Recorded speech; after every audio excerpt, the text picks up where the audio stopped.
વિદ્યાર્થી મિત્રો, સ્વાગત છે આપણી યુટ્યુબ ચેનલ ગુજરાત કેરિયર એલર્ટમાં. આઈ હોપ કે તમે બધા મજામાં છો. આજે આપણે વાત કરશું પ્રધાનમંત્રી શિષ્યવૃત્તિ યોજના PMSS સ્કોલરશિપ. તો આમાં આપણે વાત કરશું કોણ કોણ આમાં એલિજિબલ છે, કોણ કોણ ફોર્મ ભરી શકે છે, શું પ્રક્રિયા રહેવાની છે, કયા કયા ડોક્યુમેન્ટ તમને જરૂરી છે. સંપૂર્ણ માહિતી આપણા વિડીયોમાં રહેશું, તો છેક સુધી વિદ્યાર્થી મિત્રો બન્યા રહેજો. અને હજી સુધી જો આપણી ચેનલને તમે સબસ્ક્રાઇબ ન કરી હોય તો સબસ્ક્રાઇબ કરી લ્યો અને બેલ આઇકન દબાવવાનું ભૂલશો નહીં વિદ્યાર્થી મિત્રો, જેથી કંઈ પણ જોબ અપડેટ હોય, સ્કોલરશિપ અપડેટ હોય કે એજ્યુકેશનને લગતી કંઈ પણ માહિતી હોય તો તમને સૌપ્રથમ જાણ થઈ શકે. હવે આપણે વાત કરીએ તો કે યોજનાની વિગત. તો કે શૈક્ષણિક વર્ષ 2006-07માં ભારત સરકારના સંરક્ષણ મંત્રાલયના ભૂતપૂર્વ સૈનિકો કલ્યાણ વિભાગ દ્વારા શરૂ કરવામાં આવી હતી આ શિષ્યવૃત્તિ. પછી રાષ્ટ્રીય સંરક્ષણ ભંડોળમાંથી પ્રધાનમંત્રી કાર્યાલય દ્વારા સંચાલિત છે. અને સંચાલન કોણ કરે છે આપણે? તો કે કેન્દ્રીય સૈનિક બોર્ડ KSB દ્વારા સંચાલિત છે. હવે આપણે વાત કરીએ વિદ્યાર્થી મિત્રો તો કે કયા કયા એજ્યુકેશન કોર્સમાં આ સ્કોલરશિપ લાગુ પડશે. તો કે તબીબી અભ્યાસો, MBBS, BDS, અને વાત કરીએ આપણે એન્જિનિયરિંગ વિભાગની તો કે BE અને BTech. પછી વાત કરીએ વ્યવસાય કોર્સની તો કે BBA, MBA અને MCA. અન્ય ડિગ્રીની વાત કરીએ વિદ્યાર્થી મિત્રો તો કે ગ્રાહક શિક્ષક, BCA તથા BPharm. આટલા કોર્સના વિદ્યાર્થીઓને શિષ્યવૃત્તિ મળવાપાત્ર રહેશે. આગળ આપણે વાત કરીએ તો કે શિષ્યવૃત્તિની રકમ. શિષ્યવૃત્તિની રકમ કેટલી લેવાની છે? તો કે 2500, જે છોકરાઓ માટે છે, દર મહિને. એટલે વાર્ષિક તમને ચૂકવવામાં આવશે દર મહિનાના 2500 લેખે, અને છોકરીઓ માટે 3000 લેખે દર મહિને વાર્ષિક ચૂકવશે. આગળ આપણે વાત કરીએ વિદ્યાર્થી મિત્રો તો કે સમયગાળો. અભ્યાસક્રમની અવધિ મુજબ 2 થી 5 વર્ષ સુધી શિષ્યવૃત્તિ ચૂકવવામાં આવે છે. એટલે અભ્યાસક્રમ જેટલો તમારો સમયગાળો હશે એટલા સમયગાળા સુધી તમને આ શિષ્યવૃત્તિ મળવાપાત્ર રહેશે. ચૂકવણી પદ્ધતિની વાત કરીએ વિદ્યાર્થી મિત્રો તો કે આ સ્કોલરશિપ છે એ ECS દ્વારા સીધી તમારા બેંક ખાતામાં જમા થશે વિદ્યાર્થીના. પછી સમાનતાની વાત કરીએ તો કે છોકરાઓ અને છોકરીઓ માટે કેટલી સીટો છે? તો કે 2750 અને 2750. છોકરા અને છોકરીઓ બંને માટે સેમ જ સીટો રહેલી છે. આગળ આપણે વાત કરીએ વિદ્યાર્થી મિત્રો તો કે લાયકાતના માપદંડો. પ્રવેશ વર્ષ. ચાલુ નાણાકીય વર્ષમાં પ્રવેશ લેટર એન્ટ્રી સિવાય. પછી શૈક્ષણિક લાયકાત. શૈક્ષણિક લાયકાતની વાત કરીએ વિદ્યાર્થી મિત્રો કે ધોરણ 10+2 મીન્સ કે 12 અથવા ધોરણ 10, ડિપ્લોમા, ગ્રેજ્યુએશનમાં 60% અથવા તેથી વધુ ગુણ હોવા જરૂરી છે. પછી આરક્ષિત વર્ગ એટલે કે ભૂતપૂર્વ સૈનિકો અથવા ભૂતપૂર્વ કોસ્ટગાર્ડ કર્મચારીઓના વાલીઓ અથવા તો વિધવાઓ. પછી એક જ અભ્યાસક્રમ. આનો શું મતલબ છે? તો કે ફક્ત એક જ કોર્સ માટે તમને શિષ્યવૃત્તિ છે તે મળવાપાત્ર રહેશે. ધારો કે તમારે ડિગ્રી પછી માસ્ટર કરવું છે તો કે MBA અને MCA, આ બે ફિલ્ડમાં જ તમને માસ્ટર માટે આ સ્કોલરશિપ મળશે. બીજા કંઈ માસ્ટર તમારે કરવું હશે તો એમાં સ્કોલરશિપ મળી શકશે નહીં. પછી શિષ્યવૃત્તિની પ્રાથમિકતા શ્રેણીઓ.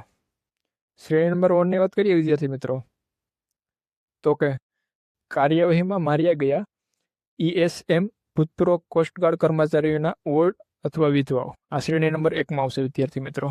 પછી શ્રેણી નંબર 2ની વાત કરીએ વિદ્યાર્થી મિત્રો તો કે કાર્યવાહીમાં અક્ષમ ESM ભૂતપૂર્વ કોસ્ટગાર્ડ કર્મચારીના વોર્ડ અથવા તો વિધવાઓ.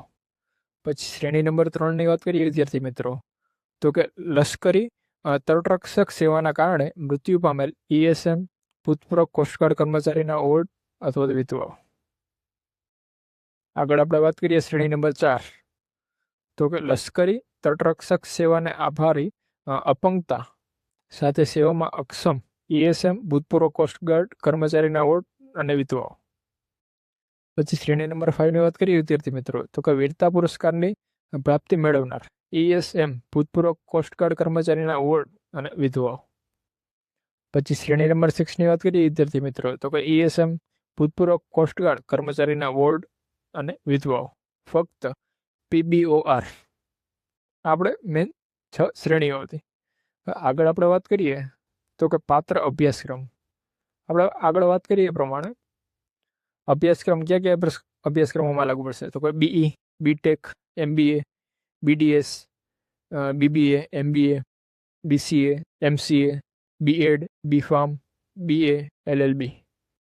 પછી એન્જિનિયરિંગ લેવલની વાત કરીએ વિદ્યાર્થી મિત્રો, તો કોઈ બીઈ અને બીટેક અભ્યાસક્રમો.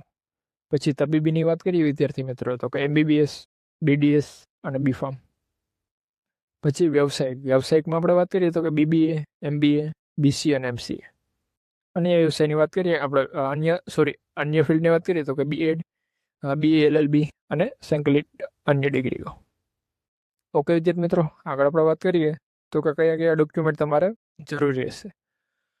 તો કે ભૂતપૂર્વ સૈનિક પ્રમાણપત્ર તમારે જરૂરી રહેશે. તો કે જેએસબી કોસ્ટગાર્ડ હેડક્વાર્ટર દ્વારા ભરેલું અને સહી કરેલું પરિશિષ્ટ પ્રમાણે વિદ્યાર્થી મિત્રો. પછી સંસ્થાનું પ્રમાણપત્ર, એમાં આપણે જોઈએ તો પ્રિન્સિપાલ, વાઇસ ચાન્સેલર, ડીન દ્વારા સહી કરેલું પરિશિષ્ટ 2 પ્રમાણે. પછી બેંક પ્રમાણપત્ર, આધાર કાર્ડ સાથે બેંક ખાતું લિંક છે તે જરૂરી છે, પરિશિષ્ટ 3 પ્રમાણે. પછી જન્મનું પ્રમાણપત્ર વિદ્યાર્થી મિત્રો. પછી શૈક્ષણિક લાયકાત એટલે માર્કશીટ જોશે તમારે 10મા 12મા ડિપ્લોમા અથવા ગ્રેજ્યુએશન માર્કશીટ જોશે. પછી બેંક પાસબુક અને આધાર કાર્ડ. ઓકે વિદ્યાર્થી મિત્રો, આગળ આપણે વાત કરીએ તો કે વિશેષ શ્રેણીઓ માટે વધારાના દસ્તાવેજ. તો કે શ્રેણી 1 થી 4 માટે છે તે સંબંધિત સરકારી આદેશ ભાગ 2 આદેશ અથવા પીઓઆર. પછી શ્રેણી નંબર 5ની વાત કરીએ વિદ્યાર્થી મિત્રો, તો કે પુરસ્કાર પ્રમાણપત્ર સાથે રાજપત્રની સૂચના.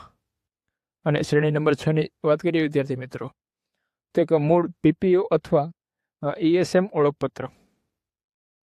ઓકે વિદ્યાર્થી મિત્રો, આપણે મહત્વપૂર્ણ જો બાબતની વાત કરીએ તો કે ઉપરોક્ત કોઈ પણ દસ્તાવેજ હોય, કોઈ પણ ડોક્યુમેન્ટ હોય, અપલોડ કરવામાં નિષ્ફળતા રહીએ તો આ આખી સ્કોલરશિપ તમારી અસ્વીકૃત રહેશે. ડોક્યુમેન્ટ તમારે પરફેક્ટલી સ્કેન કરીને અપલોડ કરવા રહેશે વિદ્યાર્થી મિત્રો. આગળ આપણે વાત કરીએ તો કે કોણ એલિજિબલ નથી આમાં, તો કે નાગરિકોના વોર્ડ, અર્ધલશ્કરી કર્મચારીઓ સહિત નાગરિકના વોર્ડ આ યોજના માટે યોગ્ય નહીં રહે વિદ્યાર્થી મિત્રો. પછી વચ્ચેના વર્ષના વિદ્યાર્થીઓ, તો વાત કરીએ આપણે, ધારો કે ગમે વિદ્યાર્થી બીજા વર્ષ અથવા ત્રીજા વર્ષમાં હોય તો એ વિદ્યાર્થી પાત્ર નહીં રહે. આમાં લખ્યું પ્રમાણે બીજા કે પછીના વર્ષમાં અભ્યાસ કરતા વિદ્યાર્થીઓ પાત્ર નથી. પછી વિદેશમાં અભ્યાસ, હવે જે વિદ્યાર્થી છે તે 12 વિદેશમાં અભ્યાસ કરે છે તે આ સ્કોલરશિપ માટે એલિજિબલ નહીં રહે વિદ્યાર્થી મિત્રો.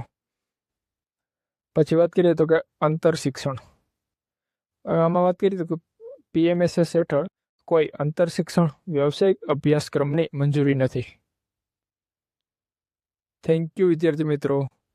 આવી જ માહિતી મેળવવા માટે અમારી ચેનલને લાઇક કરો, શેર કરો અને સબસ્ક્રાઈબ કરો અને બીજા વિદ્યાર્થી સુધી આ પહોંચાડો. Thank you.